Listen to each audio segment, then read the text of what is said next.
today's date is Friday, March 22nd. I'm speaking with former WWE head of creative, former TNA head of creative, and former WCW head of creative, Vince Russo.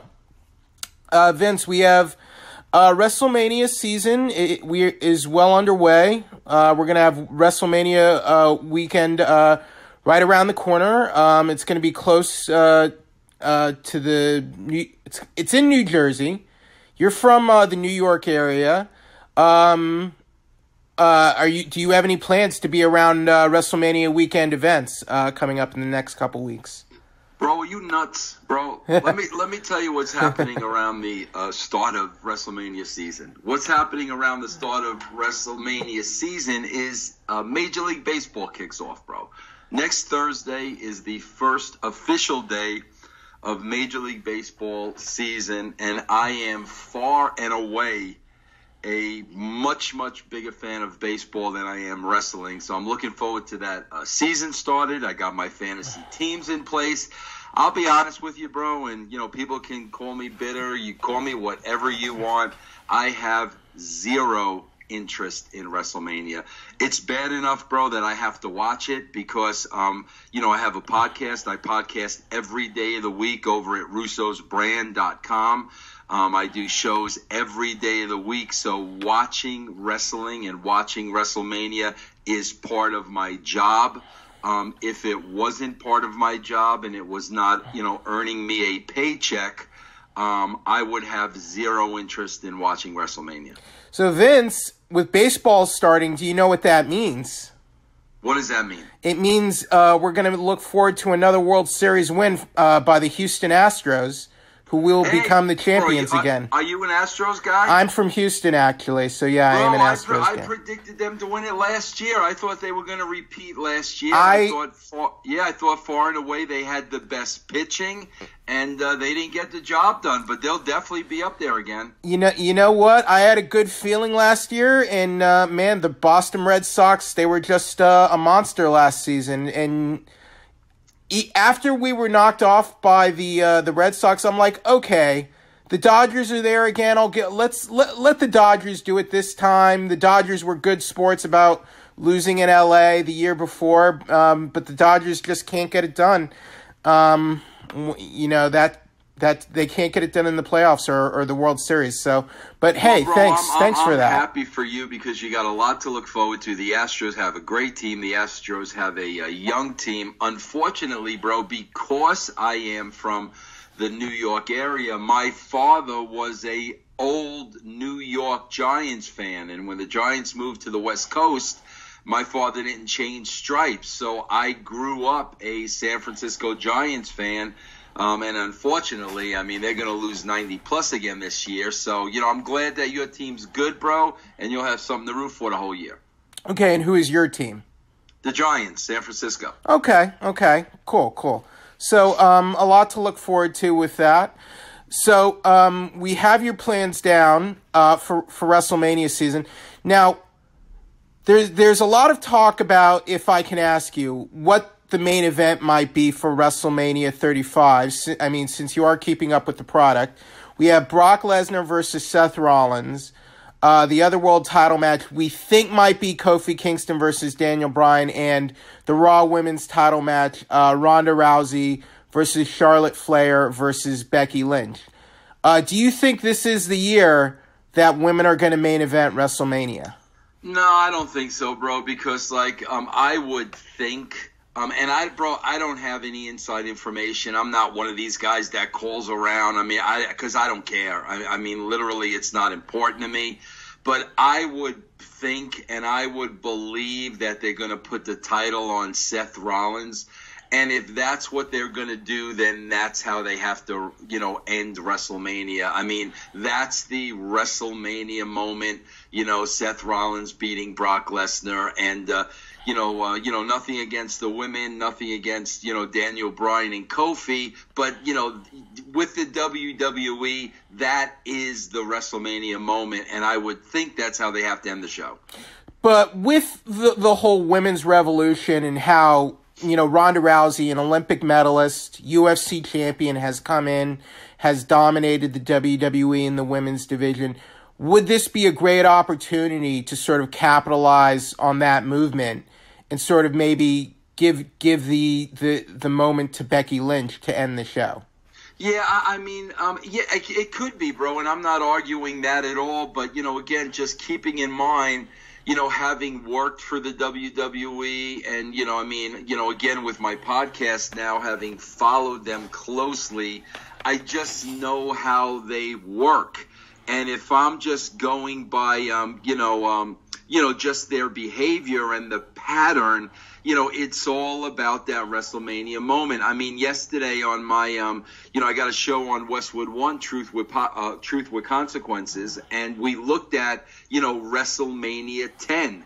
And WrestleMania 10 ended with that Bret Hart moment. That's what they look for, bro. That's the footage that they'll play over and over and over again. And that's why I just have to believe the most important thing for them that's going to happen on that show is Seth Rollins winning the title. Now, I could be totally wrong.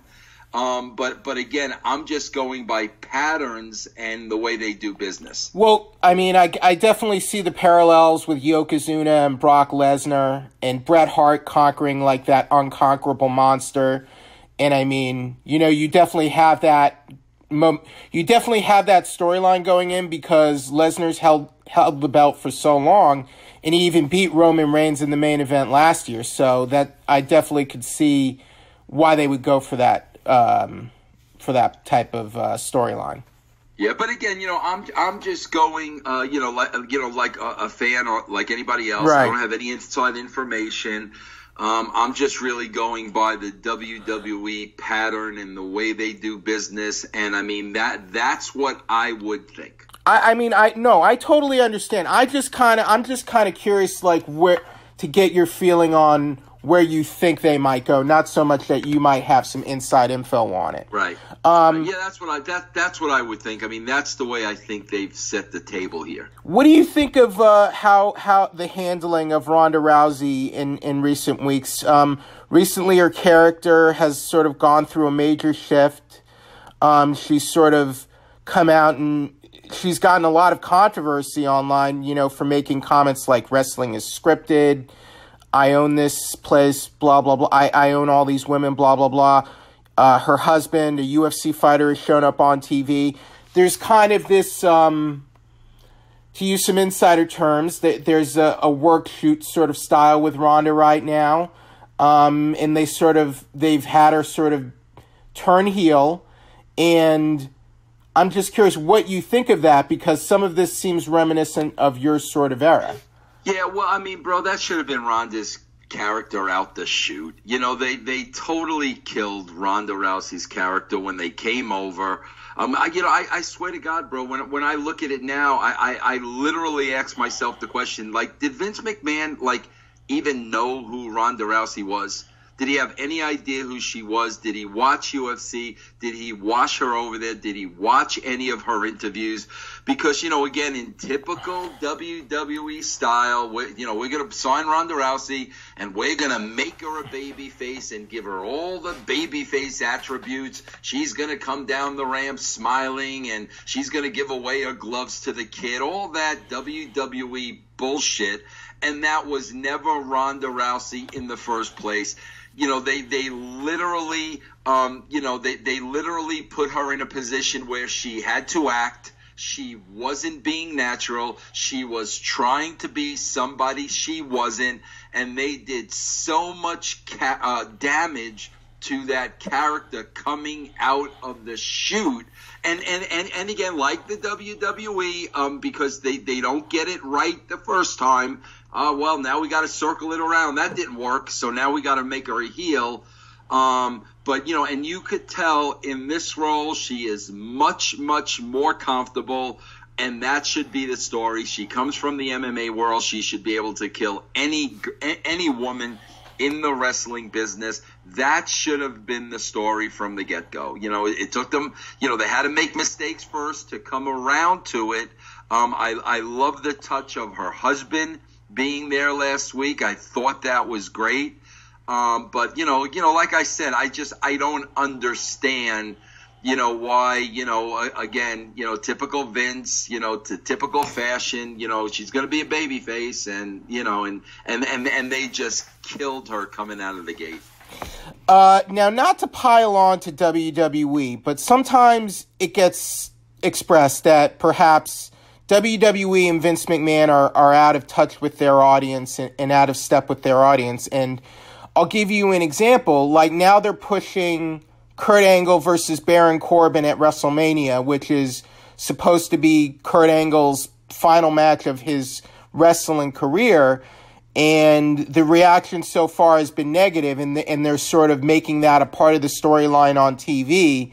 And I'm like, well, this is Kurt Angle's last match, and do you really want that as part of your storyline, that fans just aren't into it? When you remember Shawn Michaels versus Ric Flair at WrestleMania or something like that. And it just seems like WWE just, rather than simply trying to give the fans what they want, they try to do things their way without really listening to the audience. Well, bro, there's more to it than that. I don't think it has anything to do with giving the fans what they want. I don't think it has anything to do with them doing it their way. Here's what it has to do, bro. I worked for the WWE. Okay, so, bro, I'm not talking out of school here. They are a very, very vindictive company. Okay, bro, and they will personally embarrass, belittle, degrade, punish a WWE talent, bro, in total disregard to what the fans think, what's the right thing to do. That's exactly what they do. Bro, I know Kurt Angle. And look at the history of Kurt Angle, bro. Kurt Angle left the WWE and went to TNA. That was Kurt Angle's decision. Now, bro, I've learned better than anybody. When you leave the WWE and you leave them and it's your choice to walk away, when you make that decision, bro, you are blackballed. You are the enemy. Nobody walks away from us. We fire you. Nobody walks away from us. So trust me, bro, the way I've been treated, I understand clearly. When you walk away on your own terms, you are the enemy. They will go out of their way to bury you and make you look bad. That's exactly what they've done with Kurt Angle from day one, bro. They brought him in as the authority figure. Stephanie McMahon cut off his nutsack every single week. Kurt Angle never got a payback. He had to sit there with his hands on his crotch. Finally, bro, he's going to have his last match, his last big match. And who is it against? Baron Corbin. That's their way of getting back at Kurt Angle, bro. They're childish. They're juvenile. That's the way they've always been. That's why, I have zero interest in ever going to work for that company again on a full-time basis because of things like this. Thank God Kurt Angle is a pro. Kurt Angle knows what's going on. Kurt Angle expected it. Kurt Angle had to beg them to even take him back. And thank God, bro, I'm sure he's making good money and he's laughing all the way to the bank. But that's just the vindictive nature of the WWE, bro. That's the way they've done business. That's the way that they'll always do business. Okay, well said. Now, I guess moving on from that, AEW All Elite Wrestling, which is going to be debuting May 25th with Double or Nothing.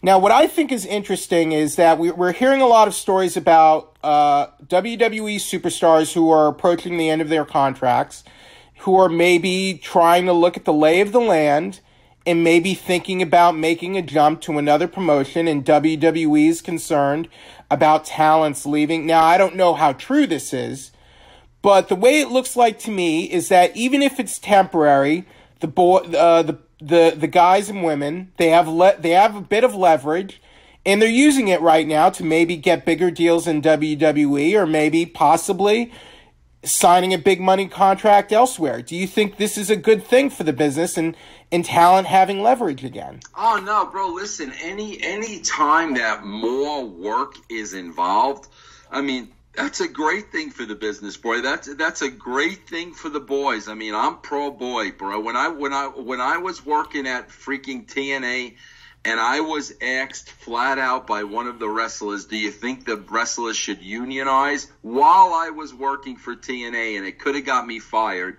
I said absolutely yes, without a doubt. So I am pro wrestler, bro. I've always been pro wrestler. If this means, more money for the wrestlers, more jobs, bigger paydays, I am 100% for it.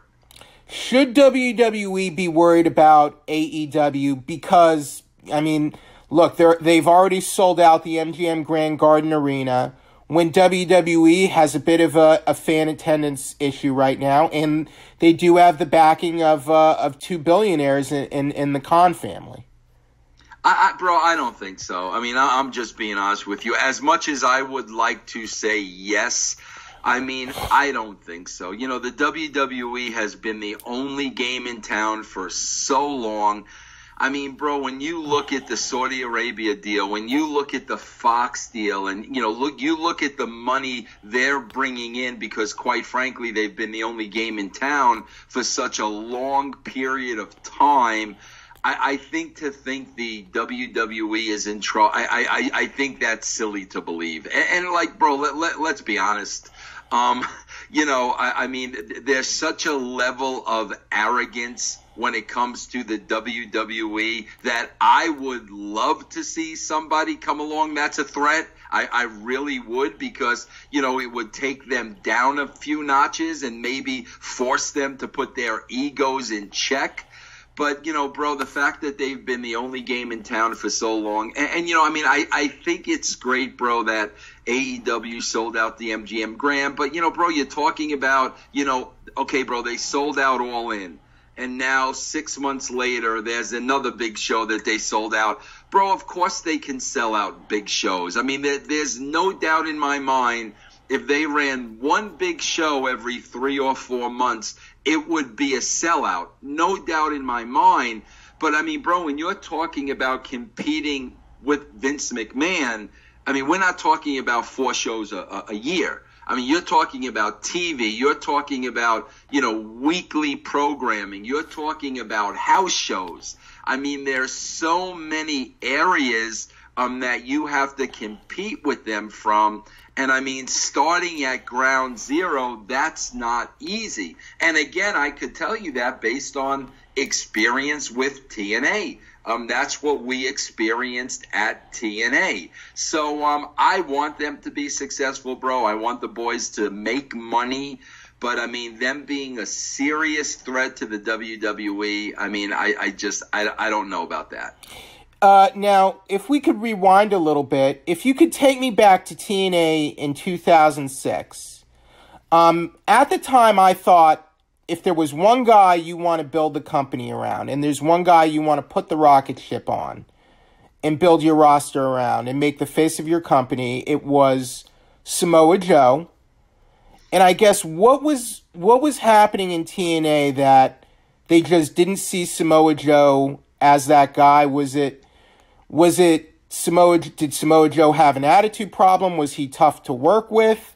It was a couple of things, okay, bro. And again, I want to clarify this with people, because I'm going to say this and then I'm going to have heat with Joe and then people are going to hate me. I worked with Samoa Joe for a very long time. As a human being, forget the wrestling, forget the business. I'm talking about as a human being. I thought Joe was a great guy. I loved Joe. He was a family man. He was a stand-up guy. So from a personal level, I love the guy. Okay, but now we got to look at the professional level. And there were two sides of it to me why Joe was never the top guy at TNA. And I'll be honest with you, bro, I still see the same traits at the WWE. Now, you got to understand, this is my professional opinion. And that's all it is my professional opinion. It has nothing to do about how I feel about the guy as a man. Number one, one of the problems we had with Joe at TNA is, bro, keep in mind, because of finance constraints, many times, bro, we would have to shoot like 5, 6, 7, sometimes 2 months worth of TV. So sometimes all the talent would come. We would shoot either a month of TV, 6 weeks of TV, 8 weeks of TV, whatever it would be. And then they would come back and we would shoot the next month or the next 2 months. It wasn't weekly, bro. Well, bro, one of the problems, that we had with Joe, and I still see it today, was his weight would always fluctuate. And sometimes, Joe would come to TV tapings looking great, and then we would see him in 2 months, and he would have put on a lot of weight. And we would have to say, Joe, bro, you got to get in shape, blah, blah, blah. He would come back to the next TV looking slim, looking great. And then the next TV, he would come back and he put the weight back on. So there was really, inconsistency with his physical appearance. And, bro, the weight really played into his work. So we never knew what Samoa Joe we were going to get. And bro, listen, I'm 58 years old. I'm a fat slob, bro. I just got back from cardio now. I hate doing cardio. I hate dieting. I know how difficult that is. I mean, but on the other side of the coin, I'm not a professional wrestler for a living. I mean, when you're a professional wrestler, that's kind of part of the routine, the diet and the working out and the being in shape. So we never knew what Joe was going to show up for TV tapings. And number two, for me, being a writer and being a producer, and bro, part of this was on me. I take responsibility for this. I worked with him for a long time. To me, Joe is very one-dimensional. He cuts those promos. I'm going to kill you. I'm going to eat you. I'm going to do this. I'm going to do that. Straight away in the promo, close-up shot, spitting at the camera. That's one-dimensional, bro. And like after you hear it over and over and over again, and I'm going to go out, I'm going to do this to AJ, I'm going to do this to this one, I'm going to do this to that one, and then you lose, you have no credibility. Bro, Bret Hart taught me, like I'm going back 20 years ago. Bret Hart said to me, Vince, before I cut a promo, I know who's going over. So if I know I'm doing the job, when I cut my promos, I never say I'm going to win. I never say I'm going to go over. Because if I do that, I will lose all credibility. Joe has done that in every angle. Now, you got to understand, bro, that's on the producers. That's on the producers to know, bro, Joe's doing a job. Don't make him keep going out there. I'm going to do this to you. I'm going to do that to you. I'm going to blah, blah, blah, blah, blah. Because when he doesn't and he continues to say it, it doesn't mean anything. And like I said, bro, a lot of that is on the producers and a lot of that is on the writers. But from a professional standpoint, that was my experience in working with Joe.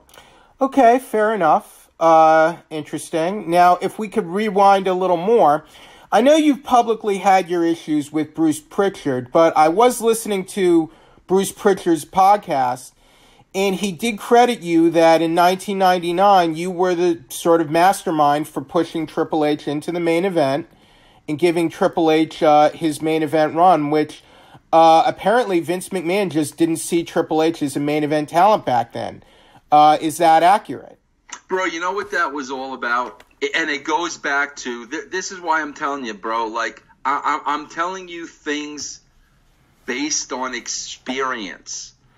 And, like, let me put it to you this way. If I was there this past run when Kurt Angle was working and Stephanie was cutting off his balls every week and they're booking him against Baron Corbin, I would have said, are you out of your freaking minds? This is freaking Kurt Angle, guys. Stop with your petty baby bullshit. That's what I would have done. Bro, that's what happened with Triple H. Bro, do you remember the curtain call at Madison Square Garden? Yeah. in 1996. Well, bro, here's what happened. Curtain call happened in Madison Square Garden. Kevin Nash and Scott Hall went to WCW. Shawn was the champion, so they weren't going to touch him. So who was going to be the whipping boy? Triple H. And they were going to bury Triple H, and they were going to torture Triple H, and they were going to humiliate Triple H, and they were going to make his life miserable for doing that one thing. And because I was there, I was able to say, like, what are you guys, children? Like, first of all, bro, nobody believes wrestling is real. So you're getting all upset with this freaking curtain call. I mean, bro, at the time, Bruce Pritchard and Jim Cornette wanted Triple H fired. They wanted him fired. That's how pissed off they were. So, like, now the guy was in the doghouse, couldn't open his mouth, couldn't say a word. Luckily, I was there, and I was like, will you guys freaking grow up? Like, will you get over it? This guy has talent. This guy has a look. This guy can make the company can make the company money. Get over your freaking ego, power trip bullshit, and let's get behind this guy, because this guy could benefit the company and make a ton of money for the company. Nobody's there to do that for Kurt Angle, bro, because I would. That's exact. I would be in Vince McMahon's office saying, Baron Corbin, bro? Like, are you out of your? This is an Olympic gold medalist, Vince. Check your ego at the door that he left the company 20 years ago, and now we're finally going to get payback and all that bullshit that goes with wrestling. There's nobody there doing that anymore, bro. And now fast forward 20 years, in Triple H, he's a chief creative officer, married to Stephanie McMahon, and he's wrestling Batista in a big match at WrestleMania. Do you think Triple H is an A-plus player who's good for business and has a right mind to be an executive for WWE? No, because Triple H, bro, now is doing exactly what they did to him. And he's doing it because of ego, bro. Bro, listen, when you're a wrestler, you have an ego. And because you have an ego, bro, it's very hard to put you in management positions. Because, bro, you're going to have built-in feelings towards other wrestlers and other wrestlers you worked with. You're going to have your favorites, bro, and you're going to have guys that you don't like. And you're not going to be able to be subjective, and that's going to affect everything. That's why you can't put wrestlers in roles like that. And when I talk about Triple H having an ego, bro, the Batista promo should be an expose of Triple H. Batista should be saying, bro, let's call a spade a spade.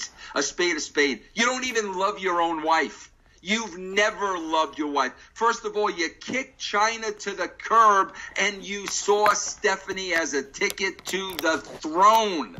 And once you worked her, bro, and once you worked your magic, and once you had her, then you started making your moves. And, you've buried people. You've stepped on people. Look what you've done to Kurt Angle, yada, yada, yada. I'm work shooting with that now. But that should have been the freaking promo, bro, not, oh, well, Triple H hired me as his muscle, and he used me. That's fake wrestling bullshit, bro. But the reason you can't cut that real-to-life promo on Triple H is because his ego won't allow that. So that's the problem, bro. Well, you're going to go out there, you're going to do fake wrestling, you're going to be half pregnant, then opposed to shooting with it, working together, and making it a great angle. Well, the thing that weirds me out about that, and other people have pointed this out, is that, Batista beat Triple H, I think, every time. So, why does Batista even need to face Triple H? Well, bro, that's the thing. We don't know that because they haven't told us. I'm watching that bro. Give me what I want. No, we're doing it on my terms. Give me what I want. And I'm saying to myself, guys, you're not telling me the story here.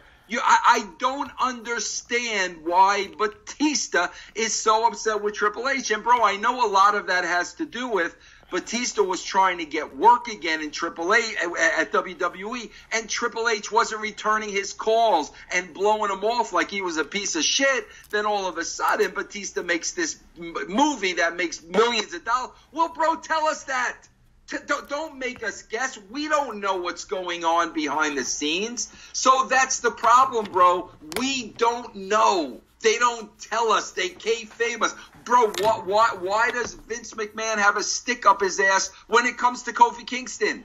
We don't bro, why do you keep running Kofi Kingston through the mill? You're not telling us, bro. So, like, I'm sitting there and I'm saying, why is he wrestling 10 people? What is Vince's issue with Kofi Kingston? It's not that he's you're only a B-plus player. Bro, that's such wrestling bullshit. It's stupid. It's juvenile. They're not explaining these stories to us, bro. Well, Vince, your passion is definitely, I mean, it gets my blood up, so I'm definitely excited and pumped now for the rest of the day. So, just last thing, before we end it, so you have your podcast, I know you have a Patreon going on. Is there anything you would like, any plugs or anything you would like to share, your personal projects that we can tell the audience about? Yeah, I appreciate that, bro. I really got 3 things going on, and it's, what I've been kind of doing the last 5 years. I have a podcast. You can go to russosbrand.com. Bro, I do like 10 shows a week for under $1 a week. I've got on there, wrestlers are on there every week. I do shows with Big Vito LaGrasso, Stevie Richards, Disco Inferno. They're on there every week. We have a different show every day.